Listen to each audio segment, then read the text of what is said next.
Hello my dear students, so welcome in the next session of target 360 जिसमें हम NCERT को line to line पढ़ रहे हैं। तो आज के सेशन में हम लोग कवर करेंगे सेल मेम्ब्रेन के फंक्शंस, क्योंकि लास्ट सेशन में मैंने आपको सेल मेम्ब्रेन का स्ट्रक्चर बता दिया था बच्चों। सेल मेम्ब्रेन में जो फ्लूइड मोज़ेक मॉडल है वो किस तरह से सेल के नेचर को एक्सप्लेन करता है, that we have understood. Now cell membrane और सेल मेम्ब्रेन के बाहर जो एक एडिशनल कवरिंग प्रेजेंट होती है सेल वॉल, उससे रिलेटेड कुछ इंपॉर्टेंट टॉपिक्स पढ़ेंगे। ठीक है, तो देखो सेल मेम्ब्रेन के फंक्शंस की अगर हम बात करें तो सिंपली सेल मेम्ब्रेन, भाई एक चीज बताओ कि सेल का ये जो मेन बाउंड्री है सेल मेम्ब्रेन है, जो कि हर सेल के पास होती ही होती है, हम हमेशा पढ़ते आए हैं कि ये सेलेक्टिवली परमिएबल होती है। सेलेक्टिवली परमिएबल का यहाँ पे क्या मतलब है कि नेचर ने इसको कुछ इस तरह से डिजाइन किया है कि ये डिसाइड करेगी कि किसको अंदर आना है और किसको बाहर जाना है। क्योंकि अगर ये फ्रीली परमिएबल होती तो फिर कोई भी टॉक्सिन, कोई भी सेल को नुकसान पहुंचाने वाला मॉलिक्यूल तुरंत सेल में आ जाता और सेल मर जाती, सेल को डैमेज कर देता। तो इसलिए नेचर ने जो सेल की बाउंड्री है उसको सेलेक्टिवली परमिएबल बनाया है। अब वो क्यों सेलेक्टिवली परमिएबल है, ऐसा क्या है उसके पास जिससे वो ये डिसाइड कर पाती है कि किसको कितनी कॉन्सेंट्रेशन में अंदर आना है, बाहर जाना है, वो हमें यहाँ पर समझना है। उसके लिए सेल को तरह तरह के ट्रांसपोर्टेशन मेथड्स दिए हैं। पैसिव ट्रांसपोर्ट दिया है, एक्टिव ट्रांसपोर्ट दिया है। ठीक है, पढ़ें उसके बारे में। तो देखो सबसे पहली बात तो आपको जहां पर आपकी बुक में सेल मेम्ब्रेन हेडिंग है ना बच्चों, वहां पर ही ये जो हमने कवर किया था, जहां पर हेडिंग है मेन हेडिंग, वहां पर सेल के लिए 3 इंपॉर्टेंट पॉइंट्स लिख देना कि सेल मेम्ब्रेन का नेचर क्या होता है। सेल मेम्ब्रेन लिविंग है, यू ऑल नो। अब आपको ये भी पता चल गया लास्ट सेशन से कि सेल मेम्ब्रेन कैसी है, सेमी फ्लूइड नेचर की है, क्वाजी फ्लूइड नेचर की है, फ्लेक्सिबल है यानी कि।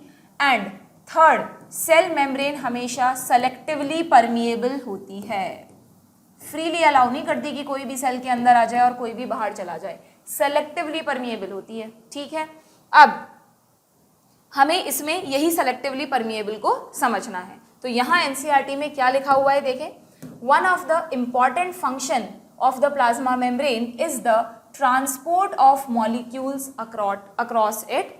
द मेम्ब्रेन इज, हाईलाइट कर देना, selectively permeable to some molecules present on either side of it। अंदर से बाहर आना हो, बाहर से अंदर जाना हो, दोनों के लिए। Many molecules can move briefly across the membrane without any requirement of energy। अब ये जो ट्रांसपोर्ट है ये दो तरह से हो सकता है, या तो सेल को अपनी एटीपी खर्च ही ना करनी पड़े, मॉलिक्यूल अंदर आ जाएं, बाहर चले जाएं, बिना भाई कोई खर्चा हुए काम हो गया, इससे बढ़िया क्या बात हो सकती है। तो वो होता है पैसिव ट्रांसपोर्ट। क्या कहते हैं उसको, that is called passive transport. नाम से ही पता चल रहा है, पैसिव यानी जिसमें कोई खर्चा नहीं हो।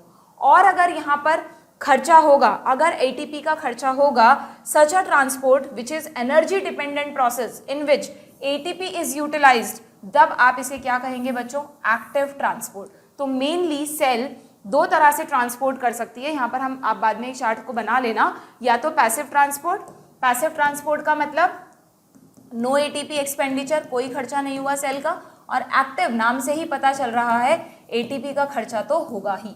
ठीक है, अब कब होगा भाई, इन दोनों में क्या कंडीशंस हैं, देखो समझो, इस डायग्राम से समझ में आ जाएगा तुम्हें कि सीधी सी बात है, नेचर का नियम है, हमेशा से तुम पढ़ते आए हो कि चीजें हाई टू लो की तरफ इजीली चली जाती हैं। जैसे अगर हमें एक पहाड़ी से रॉल होते हुए नीचे आना है, या जब हम सीढ़ियां उतरते हैं तो हमें ज़्यादा मेहनत नहीं करनी पड़ती। पहाड़ी से रॉल करते हुए आ रहे हैं, फ्री फॉल करते हो, आप फिजिक्स में पढ़ते हो, ग्रेविटी के अलॉन्ग हो जाता है, तो वहाँ पर एनर्जी खर्च नहीं होती। कोई भी चीज़ अगर हाई टू लो आती है तो एनर्जी का खर्चा नहीं होता। उसी तरह से अगर किसी भी मॉलिक्यूल को अपनी हाई कॉन्सेंट्रेशन से लो कॉन्सेंट्रेशन की तरफ जाना है तो सेल को एटीपी खर्च नहीं करना पड़ेगा। ये कोई ज़रूरी नहीं है कि बाहर से अंदर ही आए, मान लो अंदर ज़्यादा है और बाहर कम है तो भी बाहर से अंदर जा सकता, तो भी अंदर से बाहर जा सकता है। मतलब अगर कोई मॉलिक्यूल अपनी हाई कॉन्सेंट्रेशन से लो की तरफ जा रहा है तो उसे आप क्या कहोगे, पहाड़ी से लुढ़कते हुए आना, डाउनहिल ट्रांसपोर्ट। और डाउनहिल ट्रांसपोर्ट में कभी भी एनर्जी का खर्चा नहीं होता, that is passive transport. Passive को आप डाउनहिल भी लिख देना। वैसे इन चीज़ों की डिटेल प्लांट फिजियोलॉजी में दोबारा दे रखी है, ट्रांसपोर्ट इन प्लांट्स चैप्टर में, बट हम यहाँ पर भी काफ़ी कुछ चीज़ें समझ लेते हैं। ठीक है, समझ में आया। अब इस पैसिव ट्रांसपोर्ट में ये दो टाइप्स क्यों कर दिए भाई, या चलो इसको बाद में बताती हूँ। पैसिव का मतलब डाउनहिल, जिसमें एनर्जी का खर्चा नहीं हुआ। अब अगर मान लो कि कुछ ऐसी के कंडीशन आ जाए कि ऑलरेडी एक मॉलिक्यूल की कॉन्सेंट्रेशन सेल के बाहर कम है और सेल के पास खूब सारे हैं वो मॉलिक्यूल, पर फिर भी सेल को वो चाहिए और चाहिए, उनको और लेना है। अंदर हाई है, बाहर लो कॉन्सेंट्रेशन है, फिर भी सेल चाहती है कि मैं उन लो में से भी उठा लूँ, कोई काम की चीज़ है जो मेरे बाद में काम आएगी, जैसे ग्लूकोज मॉलिक्यूल हो सकता है, कुछ भी हो सकता है, ठीक है। तो सेल अपनी एनर्जी खर्च करके उन मॉलिक्यूल्स को अंदर लेती है, क्योंकि नेचर के विरुद्ध काम हो रहा है ना, लॉ के विरुद्ध हो रहा है। अगर आप लो से हाई जाओगे, पहाड़ी चढ़ के ऊपर जाना है, सीढ़ियाँ चढ़नी है, 10 फ्लोर ऊपर जाना है, तो कितना हाफ जाते हैं हम, बहुत सारी एनर्जी लग जाती है, अगेंस्ट ग्रेविटी जा रहे हो। तो अगर लो से हाई कॉन्सेंट्रेशन की तरफ किसी भी मॉलिक्यूल को जाना है, कहाँ से कहाँ जाना है, अगर लो से हाई की तरफ जाना है तो इसमें एटीपी का खर्चा होगा ही होगा। ओके, कौन खर्च करेगा एटीपी, बट ऑब्वियस सेल खर्च करेगी। तो इस ट्रांसपोर्ट को आप कहेंगे एक्टिव ट्रांसपोर्ट, या इसको हम अपहिल ट्रांसपोर्ट कह सकते हैं क्या, अपहिल, ऊपर की तरफ चढ़ना, यानी सिंपली हाई की तरफ जाना, लो से हाई कॉन्सेंट्रेशन, ठीक है। अब जब भी कभी अपहिल ट्रांसपोर्ट होता है ना, एक्टिव ट्रांसपोर्ट होता है जिसमें एनर्जी खर्च हो रही है, तो एनर्जी क्यों खर्च होती है, क्योंकि अपहिल ट्रांसपोर्ट हमेशा किसी प्रोटीन के थ्रू होगा। ये अब हमने लास्ट सेशन में पढ़ा था कि सेल मेम्ब्रेन में बीच बीच में तरह तरह के प्रोटीन्स पड़े हुए हैं। इंटीग्रल प्रोटीन बताई थी मैंने आपको, टनल प्रोटीन। ये टनल प्रोटीन किसका काम करते हैं, चैनल गेट का।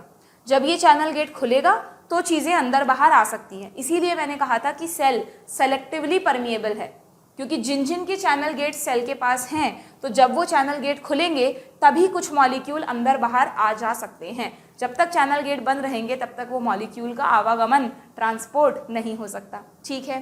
तो इसका मतलब कि अगर सेल को किसी चीज़ को लो से हाई लाना है तो क्या करना पड़ेगा, चैनल गेट को खोलने के लिए अपना एटीपी खर्च करना पड़ेगा। जब तक एटीपी खर्च नहीं होगा चैनल गेट नहीं खुलेगा। ओके, तो एक्टिव ट्रांसपोर्ट जब भी होता है ना बच्चों, हमेशा किसी ना किसी मेम्ब्रेन प्रोटीन के थ्रू ही होता है। मेम्ब्रेन प्रोटीन समझ गए ना, ये चैनल गेट्स की बात हो रही है।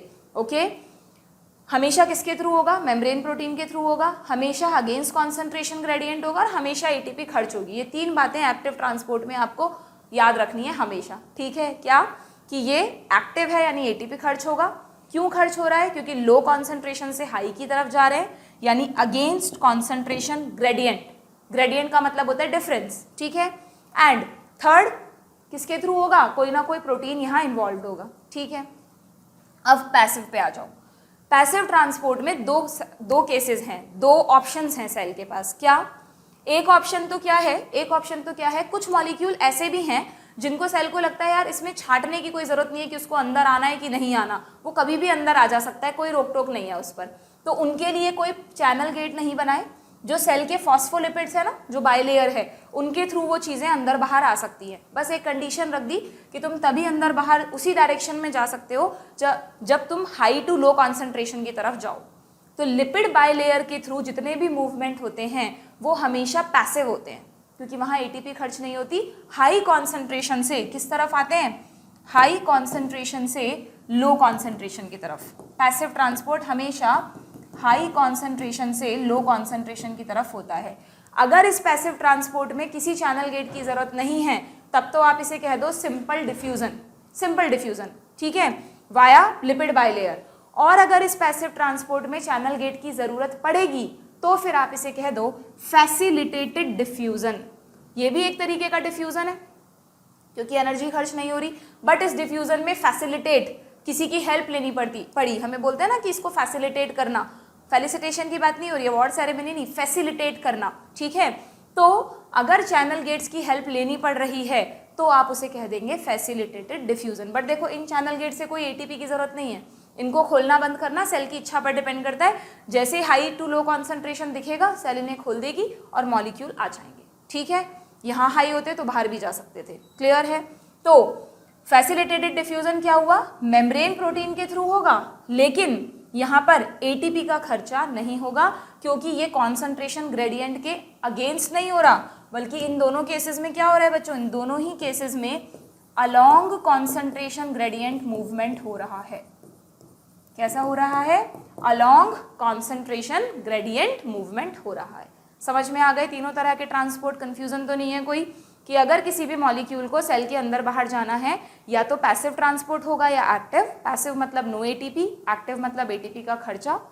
जब भी एटीपी का खर्चा होगा, क्यों होगा, क्योंकि अगेंस्ट कॉन्सेंट्रेशन ग्रेडियंट जा रहे हैं मॉलिक्यूल, और उन्हें किसी ना किसी चैनल प्रोटीन की मदद लेनी पड़ेगी।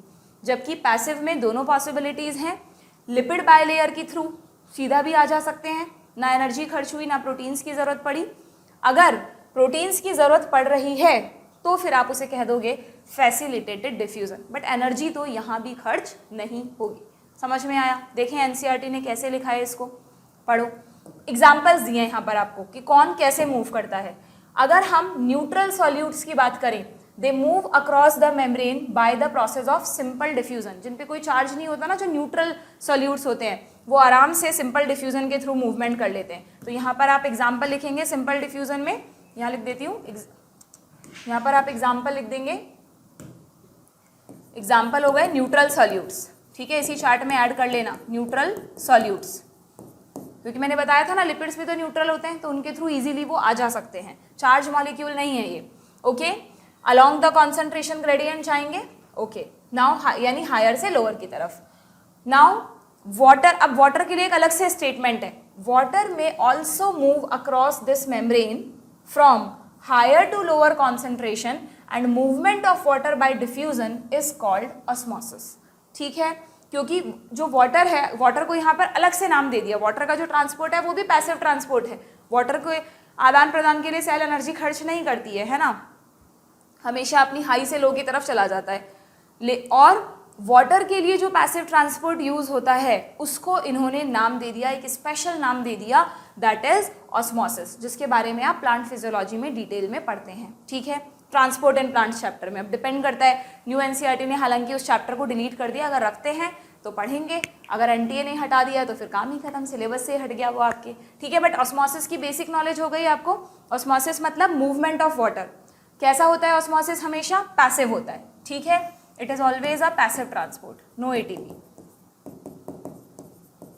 क्लियर? देन अब पैसिव ट्रांसपोर्ट पढ़ रहे हैं हम, तो न्यूट्रल सॉल्यूट्स हो गए। अब उनका क्या, जो पोलर मॉलिक्यूल है, जो पोलर मॉलिक्यूल्स हैं जिन पे चार्ज है, वो लिपिड बायलेयर को क्रॉस नहीं कर सकते। Very very important statement, can not pass through the non polar lipid bilayer.